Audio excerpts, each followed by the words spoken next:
पत्रकार योग कल्याण समिति आप सभी पत्रकार साथियों की समस्याओं को लेकर दिन रात कार्यरत है। किसी समस्या के लिए पत्रकार योग कल्याण समिति को अवगत कराएं। संगठन हमेशा आपके सहयोग के लिए तत्पर है। नमस्कार, आप देख रहे हैं स्टार न्यूज प्लस। मैं हूं आपके साथ अमृता कंचन। आइए रुक करते हैं खबरों की ओर। तब तक बने रहे स्टार न्यूज प्लस पर मेरे साथ। और अभी ये आंदोलन खत्म नहीं हुआ है।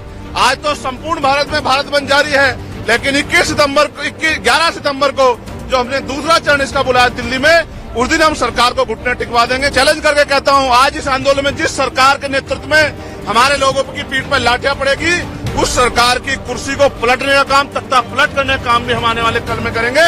इस बात का भी मैं सरकार को चैलेंज देता हूं, मेरी बात को याद रखना। मैं सरकार का विरोधी तो हूं, जब तक सरकार जिम्मेदारी से कोई काम नहीं करेगी, हम सरकार की नीयत पे शक करते हैं, हम सरकार का भरोसा नहीं करेंगे। चंद्रशेखर, आप यहाँ क्यों आए? मैं यहाँ जिस समाज ने सड़कों पे उतर के इस केंद्र की सरकार को और सुप्रीम कोर्ट में बैठे जजों को ये बताने का काम किया है कि समय बदल गया है, अब अगर हमारे अधिकारों पे कहीं से भी हमला होगा तो हम लोग चुप बैठने वाले नहीं है। उसी सरकार को ये बताने कि जब समाज सड़कों पे रहेगा तो उनके नेता भी बंगलों में, महलों में नहीं बैठेंगे, वो भी सड़कों पे रह के समाज का संरक्षण करेंगे। जिस तरह से पूरे देश में भीम आर्मी आजाद समाज पार्टी के लोग जिला मुख्यालयों पे सड़कों पे उतर के संवैधानिक तरीके से अपना ज्ञापन दे रहे हैं, अपनी बात रख रहे हैं, बंद को सफल बना रहे हैं, ऐसे ही कार्यकर्ता के तौर पे हम दिल्ली में अपनी ड्यूटी को अदा कर रहे हैं। हम दिल्ली के जंतर मंतर पे पिछले कई घंटों से अपने आंदोलन को मजबूत कर रहे हैं और ये संदेश दे रहे हैं, सारी चीजों पर नजर भी रख रहे हैं कि हम इस आंदोलन से पीछे हटने वाले अब नहीं। कुछ लोग कह रहे हैं आप विरोधी भी हैं। मैं सरकार का विरोधी तो हूं। मैं आपको बताना चाहता हूं कि सबसे पहले पार्लियामेंट में मैंने इसका ललकार कर विरोध किया और सरकार को चैलेंज किया कि सरकार अब आंखें खोल ले, अब वो दिन नहीं रहे, 2 अप्रैल 2018 दोहराने का मौका न दे।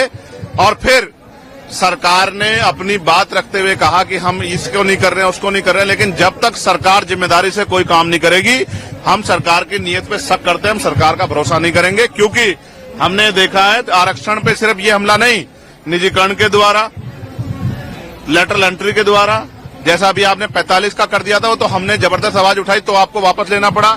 फिर ठेकेदारी के जरिए, संविदा के जरिए, आउटसोर्सिंग के जरिए, जिस तरह से आपने सरकारी नौकरियों को खत्म करके आरक्षण की धज्जियां उड़ाने का काम किया, ये किससे छिपावा नहीं है।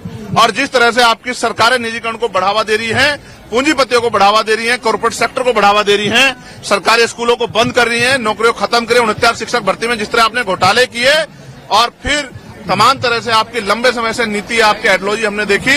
हम इस सरकार के ऊपर, इनकी नीतियों पर भरोसा नहीं करते, इसलिए हमें इस सरकार की नीयत पे खोट है।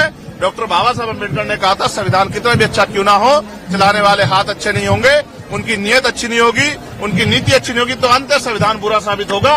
इसलिए आज हम ये नीला झंडा लेके आते हैं कि हम किसी भी कीमत पे सरकार के हथकंडों को, सरकार की बुरी मंशा को, सरकार के षड्यंत्रों को कामयाब नहीं होने देंगे। एक और बात, अगर सरकार कहती है कि बंटवारे की बात, वो कुछ देने की बात कर रहे हैं, तो मैं आपको विश्वास दिलाता हूं, मैं चंद्रशेखर आजाद, बाबा साहब अम्बेडकर, मान्यवर काशीराम साहब, मान्यवर दीना भाना वाल्मीकि जी के मिशन का सिपाही, मैं आपको विश्वास दिला कहता हूं, ये हमारे भाइयों की बात है। हम अपने भाइयों से इस आंदोलन के बाद टेबल टॉक करेंगे, उनकी समस्या को सुनेंगे, अपनी बात भी रखेंगे और मिलकर अपनी समस्या का हल निकालेंगे।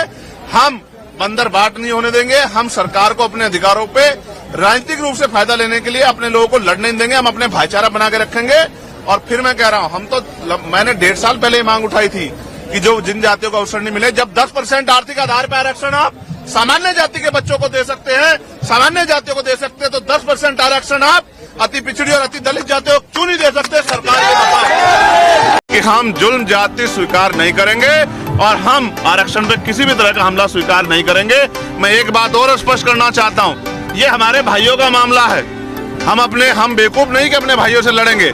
हम अपने भाइयों से, डीएससी के जो भाई हैं, इस आंदोलन के बाद उनसे भी बैठ के बात करेंगे। अब हमें किसी बंदर की जरूरत नहीं कि वो रोटियों को बंटवारे में इंसाफ करे। हम सरकार की नीयत को जानते हैं, समझते हैं। हमें सरकार की नीयत, इन सरकारों को, मानववादी सरकारों को दिन में तारे दिखा देंगे, ना भाईचारा टूटने देंगे, ना अपने अधिकार जानते हैं। मैंने सड़कों की लड़ाई नहीं छोड़ी है।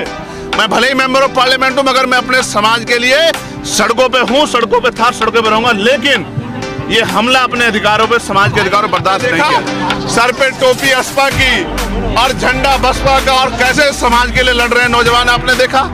ये हमारी लड़ाई अधिकारों की है, पार्टियों की लड़ाई नहीं है। और बहन जी हमारी हमेशा सम्मानित है, हमारे लिए बहन जी महापुरुष।